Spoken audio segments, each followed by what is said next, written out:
situ lagi di rumah sakit. Oke? Tapi bener loh, ngomong-ngomong aku nggak jualan di sana. Orang emang nenek itu kok yang minta aku datengin jusnya tiap hari. Kalau aku tahu nenek nggak boleh minum jus juga, aku nggak akan nganter ke sana. Tapi ya udahlah, kalau emang kamu nggak mau ngasih nomor telepon kamu ke aku, nanti aku bakal datang ke rumah sakit terus aku ganti semuanya. Kamu percaya ya sama aku? Percaya kan? Ya? Aku janji. Makasih ya. Hati-hati. Senyum.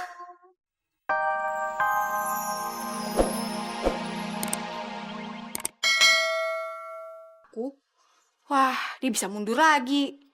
Ya, Pak ya? Ya, Pak ya? Pak?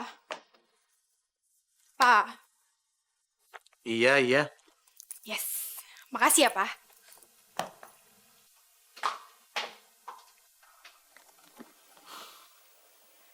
Pak, kalau ternyata besok Intan nggak ada di rumah neneknya gimana, Pak? Loh, kok Mama mikir begitu? Iya, soalnya kalau ternyata dia nginep di rumah neneknya atau di tantenya itulah, dia kan bisa telepon, ya kan? Aduh, itu anak bikin cemas terus deh, Papa. Harusnya kan dia bisa kasih kabar kalau dia bakalan nginep. Kedengarannya Mama cemas banget mikirin Intan. Papa tahu aja. Ya, setelah ketemu dengan menantu-menantu lain di acara puncak itu tuh, Pak. Mama baru sadar. Ternyata Mama beruntung sekali punya menantu yang baik dan serajin Intan.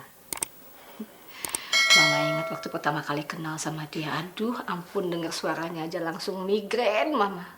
Kelakuannya juga manja, kelemar-kelemar begitu kan nggak jelas kan, Pak.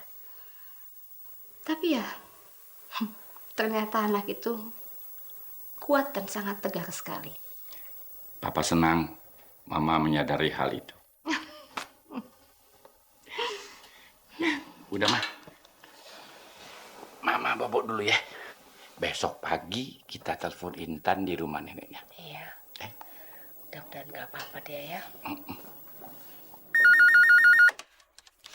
Iya, halo? Intan, ini Mama. Bilang, Intan ya, Intan. Bilang sama dia. Udah jemput anaknya kapan-kapan aja. Nanti nenek yang nganterin ke sana gitu, ya. Ini bukan Intan, Bu. Ini mertuanya. Maaf, Intannya ada. Saya mau bicara sama dia sebentar. Intan nggak ada tuh. Loh, bukannya Intan di rumah. Kemarin sih dia telepon, katanya dia kecapean terus nggak bisa ngejemput anaknya di rumah ini. Tapi Intan dari semalam juga nggak pulang. Apa? Intan nggak pulang semalam? Intan nggak pulang. Bu, Intan katanya nggak pulang semalam. Kemana bilang? Tanya kemana? Intan bahkan juga menyembunyikan masalah yang sebenarnya dari neneknya, Pak. Intan kenapa, Pak?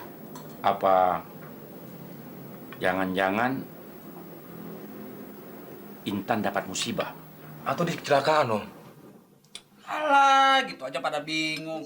Paling-palingan si Intan juga dapat pacar baru. Terus nggak pulang ke rumah deh. Bohong juga ke neneknya. Roni, kalau bicara jangan asal jeplos. Kalau bicara jangan kelewatan kayak gitu. Iya, Pak, maaf. Orang lagi cemas juga.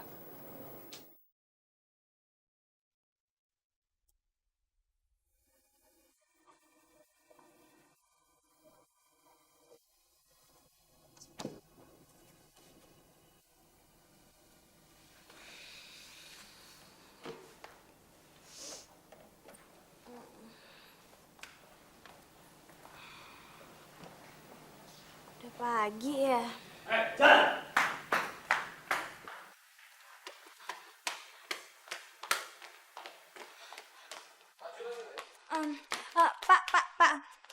Pak, Bapak yang kemarin telepon korban saya kan? Ya, Bapak tolong teleponin lagi dong, Pak, ya. Jadi semalaman Mbak tidur di sini? Iya. Pak, tolong ditelepon ya, Pak.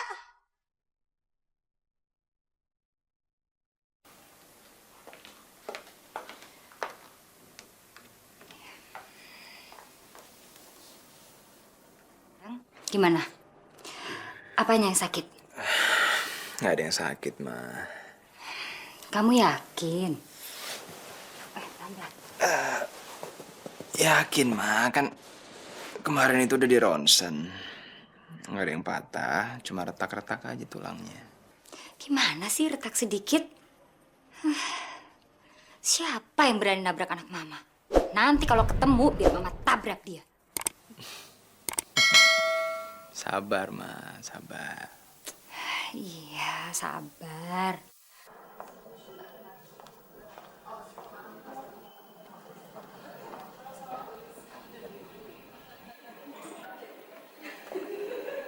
Selamat pagi, Dok. Ya. Oh ya, gimana? Kamu udah kirim suratnya? Sudah, Dok. Saya udah tulis untuk 6 minggu masa penyembuhannya. Seperti yang dokter minta. 6 minggu? Apa kurang, Dok? Saya kan...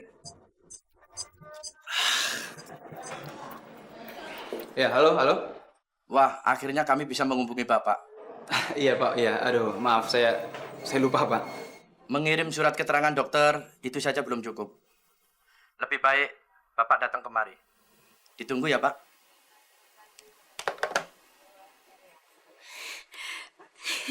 Makasih ya, Pak. Kamu ini dokter apa bukan sih? Iya, Dok.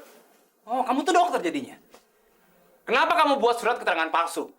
Loh, bukannya dokter sendiri yang suruh saya membuatnya? Kemarin saya lagi emosi, saya lagi marah. Kamu nggak usah dengerin. Gimana sih kamu nih? Sebagai dokter tuh kamu harusnya nggak ngikutin semua kemauan pasien kamu. Ngerti kamu? Ngerti, Dok. Bener, udah keluar sana.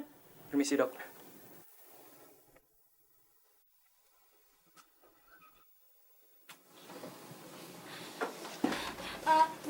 Dok, maafin aku ya, maafin aku nggak sengaja nabraknya, tapi aku minta maaf banget sama kamu ya, ya. Jadi bagaimana keputusannya, Pak? Iya, saya setuju untuk berdamai. Hah? Kalau begitu, sekarang tinggal masalah ganti rugi. Nggak usah, Pak. Saya nggak perlu uang ganti rugi. Anda yakin? Kenapa? Ada masalah? Tapi kenapa tiba-tiba Bapak berubah pengertian seperti ini? Iya, waktu itu saya lagi menangani pasien dalam keadaan kritis. Jadi saya kebawa emosi. Kemudian sekarang pasien saya sudah sembuh, jadi emosi saya juga ikut reda. Bagaimana dengan pengobatan? Oh, nggak usah. Saya dokter, Pak. Saya nggak perlu biaya pengobatan. Kamu ikhlas? Kenapa? Saya nggak punya tampang orang baik, emang? Enggak, bukannya gitu, tapi aku cuman kaget aja. Bagaimana, Pak? Bisa kita selesaikan? Saya harus balik ke rumah sakit sekarang. Makasih banyak ya, makasih ya. Ya, kamu baik banget, makasih ya. Ya, salaman. Nggak perlu. Terima kasih, Pak. Sama-sama. Salaman. Tunggu.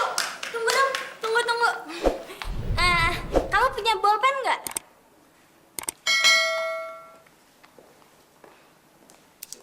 Nomor telepon kamu berapa? Jadi gini, kalau kamu mau kenalan sama cowok ya, langsung minta nomor teleponnya begitu. Maaf ya, saya nggak ada minat sama kamu. Enggak, bukannya gitu. Gimana juga kan kamu udah baik sama aku. Jadi aku mau nyetup nomor telepon kamu. Nanti kalau aku udah ada gaji, aku udah dapat uang, aku bakal ganti semuanya ke kamu. Aku bakal bayar kayak balas budi. Saya udah bilang kan, kamu nggak perlu terima kasih, dan kamu nggak perlu kasih apa-apa buat saya.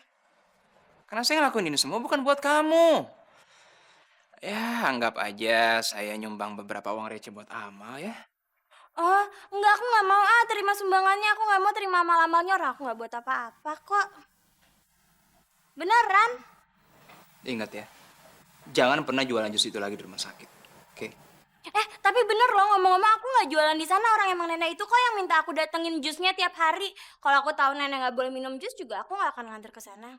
Tapi ya udahlah, kalau emang kamu nggak mau ngasih nomor telepon kamu ke aku, nanti aku bakal datang ke rumah sakit terus aku ganti semuanya. Kamu percaya ya sama aku? Percaya kan? Ya?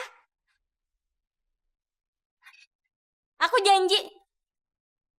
Makasih ya. Hati-hati.